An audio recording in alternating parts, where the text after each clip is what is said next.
What's up, everybody? Derek Anderson, the DA, and man, it's getting super bleak out there if you in Hollywood, man. It is going to be really interesting to see what happens on the other side of these strikes. We still got the writer's strike. That hasn't ended quite yet, all right? They actually meet tomorrow, Monday morning, October 2nd, to try to get some stuff finalized. So, there's going to be a lot of pressure for those guys to hurry up and get a deal done, because the longer they stay out, again, if shows aren't in production, movies aren't in production, they can't really do anything until the actors get back to work. They can do all of that late night nonsense. They can get that stuff going. But the actors, they can't jump back into production and start doing television shows and movies and all of that until the actors come off the strike. So that's still set for tomorrow. But it's looking really bleak right now for the future of Hollywood, because you got to think about it. We knew and we called it early, okay, that Hollywood was going to start peeling back on a lot of the content spend, okay? We did that video. I'll link that above if you didn't see that. We already talked about that. But we said from the very beginning that these studios were just going to use the strike to cancel a lot of the junk that they didn't want to make. There's a lot of junk deals out there. We don't want to make these deals. We don't want to finish these deals out. These things are trash. It's not going to make us any money, So they said, perfect opportunity. Let's go ahead and cancel these things, or in some cases suspend. But see, here's the other half of that.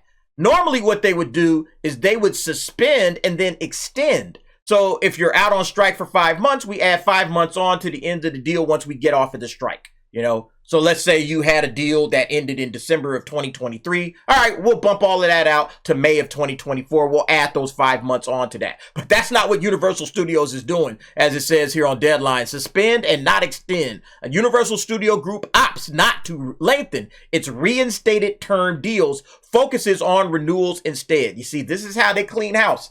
This is how they get rid of some of this crap that they don't want to make. Yeah, we'll reinstate your deal, but we're not extending it, So whatever you got to get it done, and then that's that. And see, this is costing these writers mega bucks. Let's check this article out. For some writer-producers, the enthusiasm of going back to work this week was dampened by the news that their overall deals suspended during the WGA strike are being reinstated, but not extended. Nowhere has this been more prevalent than the Universal Studio Group, which includes Universal Television and UCP, which is like Universal Content Production. This company has reinstated all of its writing and non-writing producers, but did not extend the term on any of the deals, I have learned. This doesn't include these cats. Dick Wolf, Seth MacFarlane, these mega producers, okay? They good, all right? Because their deals were never suspended in the first place. It also doesn't or barely impacts non-writing producers like Lorne Michael, because their packs were only suspended for a couple of weeks. It wasn't like months on end, right? But look at this. It says it's the writers who are most affected, as their deals were suspended for the entire 5-month duration of the WGA work stoppage. That translates into hundreds of thousands, and in some cases, millions of dollars of earnings they won't get without an extension, and I hear many of them are not happy. You damn right they're not happy. How do you be happy about losing hundreds of thousands, or in some case, millions of dollars? You're not happy about that. Of course not. Yeah, see, again, this is what the studios wanted the entire time. A lot of these studios, we talked about Zaslav and Warner Brothers, they are heavily in debt, all right?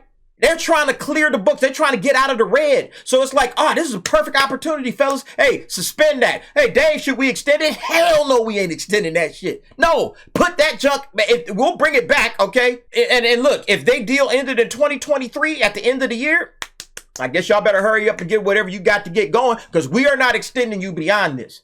And yeah, they're going to lose a ton of money out of this. And now you got this article. This was actually on the Wall Street Journal, but because Wall Street Journal is a paywall, we'll go ahead and catch it here. Peak TV is over. A different Hollywood is coming. Yeah, it's going to be way different on the other side of these strikes, all right? Fewer new shows in production, a higher bar to get shows renewed, rich paydays only going to an elite few. I said this from the very beginning, that it's always a pecking order. The rich will definitely get richer. Those big guys, like they were talking on the previous article with Seth MacFarlane, those guys, they good. They good. They don't have nothing to worry about, okay? It's the struggling writers. It's these guys that were probably standing out there on the picket lines, Some of these smaller showrunners, these guys are not going to get their deals renewed. These guys are the ones that are going to be like, man, how do we crack into this? We got a high bar of entry. It's going to really change the way Hollywood looks. Yeah, let's check this out real quick.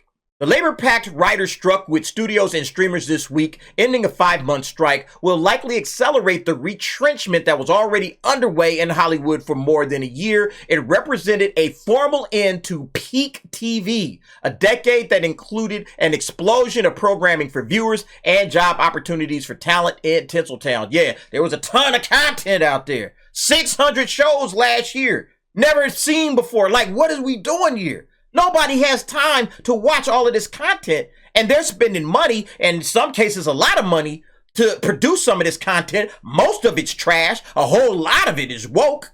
And yeah, now we just like, you know what, guys, pull the plug. Let's get out of this crap, okay? Yeah, we're done with this, what do they call it, peak TV. Yeah, it wasn't so peak in my opinion. There was some good programming, okay? There was some good shows, but a lot of it was garbage. Yeah, so they had to say, you know what, pull the plug. We're done. Writers won major concessions in the deal, including bonus payouts and higher royalty. Those hard-won victories are especially important given the hard financial realities of the entertainment business. Yeah, it's like box office flops left and right. All right, streaming services ain't making money. Like, yeah, there's some real hardcore financial realities going on right now. And when we said, yeah, you guys picked the wrong time to strike, you start thinking about it. Based on the fact that this was going on, maybe they said, you know what, let's go in there right now and let's get something for ourselves right now. Because if we don't strike and we take whatever the deal is and we try to negotiate it, all right, we're going to be left on the outside looking in because they're still going to have to cut back on all of this content spend that they're doing. They're still going to cut back. This strike just makes them cut back even more than what they were probably already planning to cut back, you know? But there is going to be some cutbacks. So the way I see it is these high-level writers, okay, and the actors in the actor strike, it's the same thing. These high-level cats, they going for theirs. And everybody else is just like, hey, good luck, you know. I hope you make it onto a show. I hope you get some work because, yeah, I'm getting mine, you know. The Seth MacFarlanes, they ain't got nothing to worry about. It's these other cats. You know, and now that you got like a minimum, like I think it's only 3 writers, the minimum of 3 writers in a writer's room if a show is like 6 episodes. So if you have a 6-episode show on Netflix, you only have to hire 3 writers. How many 6-episode shows are you going to see on Netflix? A whole lot. You know, and then if it's good, then they may renew it and bump it up for more episodes, and then you can bring some more writers in. But those experimental joints, they just like, let's throw it out there and let's see what happens. Oh, that's a 6. All right. We're doing 6 episodes and we'll see what happens. The streamers will have to find a way to pay increased talent costs from the writer's settlement, along with an earlier deal with directors and whatever is finalized for the actors without adding to their overall production costs. They're not going to. They're not going to, all they're going to do, the way they're going to pay for that talent is by just not having as much stuff, you know? Again, they're going to pull back on how much content that they're making. They're just going to basically just pull all the way back. The gusher of spending, I don't see that marketplace coming back, said Kevin Riley. You damn right, Kevin. Who held top programming positions at Fox, NBC, and streaming service HBO Max, championing shows like The Office and The Shield along the way. Everyone will get a better piece of what they've created, but if anyone is thinking let the good times roll, that won't happen. Yeah, 100%. One veteran TV producer predicted the number of scripted shows Hollywood produces could fall by 1/3 in the next 3 years. I think it's going to be a half. I think it's going to be in half. But yeah, 1/3 would be like 400 shows. You got 600, it's going to reduce to 400. You know, and that's again 200 shows that are not being made. That's 200 writer jobs, actor jobs, producers, showrunners. That's 200 less jobs than what was being done back in the day. And you start thinking, it's like, was it better to just have a glut of entertainment options and then everybody's making everything, but they keep the production costs low because they don't have to pay the writers and the actors as much? Was it better for everybody just to have a whole lot of work to do? Because in my opinion, you actually build up your writing skills the more you're working, you know, obviously, you know, the more I write, the better I get at writing. So I think it would have been behooved some of these writers to say, no, we just want to be working writers and we'll just keep working and we'll get better and we'll crank some stuff out. And maybe our residuals ain't quite what they would have been if it was back on cable TV. But at the same time, more of us are getting opportunities to write and now it's going to be less. Again, this stuff is looking bleak, y'all. It's not going to be good on the other side of this thing, I'm telling you. And then you got this article by Vulture. If you're reading this, your favorite TV show is canceled, all right? This just came out yesterday. And I mean, Vulture just lists like a whole cavalcade of shows that have been canceled in 2023. Just like you just scrolling down, it's like, man, we're still going. And it's like, yeah, and I know that they cancel shows every year, okay? That's true. They do cancel shows every single year. That's just a part of Hollywood. But check what Vulture says about this. Cancellation is so hot right now. Already in 2023, there's been a staggering amount of TV show casualties across streaming services such as Max, formerly HBO Max, Netflix, and Hulu, as well as cable TV channels like Showtime and AMC. But that's not all. Some networks are even removing existing IP from their services for the tax cut. Others, like Showtime's Three Women, which had already filmed episodes, and Netflix's The Seven Deaths of Evelyn Hardcastle, were cut before they even made it to air. And remember, we saw that on another one of those Star shows. That joint, I forget what it was, but one of those shows didn't even make it to air. They had like 3 episodes left for the season. They said, nah, pull the plug. We ain't even putting this out there. All right. With all of this uncertainty, it's time to take stock with an official list and blah, blah, blah. So they list all of the shows basically that have been canceled out. And I mean, this is going to be ugly, okay? This is going to get uglier and uglier and uglier. This just started. I mean, the strikes just ended and you're starting to see the number of cancellations, all right? The contraction, they've already said we're not going to be spending money like we used to. We're pulling back on how many shows. We're probably going to cut it by 1/3 in 3 years. And on top of that, you got those suspended deals, all right? Yeah, you got a deal, but we're not adding any time to that joint. It's a wrap. As soon as that deal was originally scheduled to end, it's over. And now you got to hope that you get renewed, and if they're not renewing like they used to. And now all attention turns to this actor strike. The actors are emboldened, energized after the writers' deal and ahead of the SAG-AFTRA negotiations. Yeah, you got to figure right now that these guys, these actors, old Ernie Hudson from Ghostbusters in there, you got to figure that these cats, they know the heat is on them because now it's time to get back into production. All right, we got to get a deal done because we can't put on without any actors. Okay, we can't produce when there's no actors. We can write.